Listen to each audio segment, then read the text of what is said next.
قل لازواجک و بناتک ونساء المؤمنین، کہہ دیجئے اپنی بیویوں سے، اپنی بیٹیوں سے اور اہل ایمان کی خواتین سے، یدنین علیہن من جلابیبہن، کہ وہ اپنے چہروں کے اوپر اپنی جلباب کو لٹکا لیا کریں،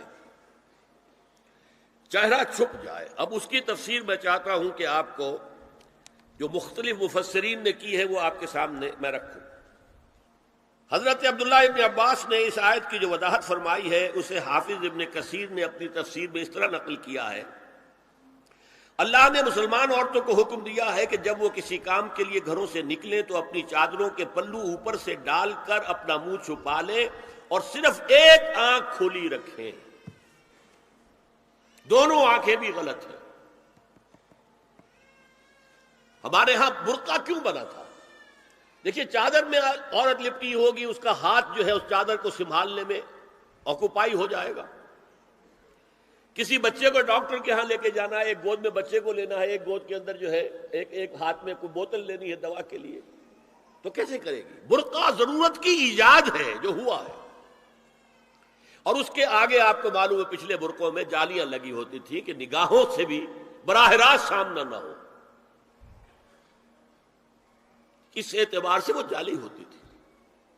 اور اب بھی ضرورت اس بات کی ہے، ایک آنکھ، اور یہ میں نے اپنی آنکھوں سے دیکھا، انقلاب ایران کے بعد جو حاجی آئے ایران سے، ان کو جو میں نے دیکھا ہے، اس طرح چادر میں ملبوس عورتیں ہوتی تھی، لمبی سی چادر، ایک ہاتھ سے اس کو اس طرح پکڑا ہوا ہے اور صرف ایک آنکھ کھلی ہے، دوسری نہیں۔ اور سن لیجئے،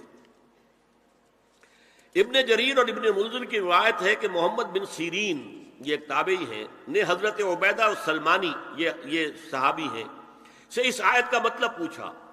انہوں نے جواب میں کچھ کہنے کی بجائے اپنی چادر کو اس طرح اوڑھا کہ پورا سر اور پیشانی اور پورا منہ ڈھانک کر صرف ایک آنکھ کھلی رکھی۔ میں نے شروع میں کہا تھا ہمارے نزدیک اسلام دین ہے، صرف مذہب نہیں۔ اسلام قرآن اور سنت دونوں پر مبنی ہے، صرف قرآن پر نہیں۔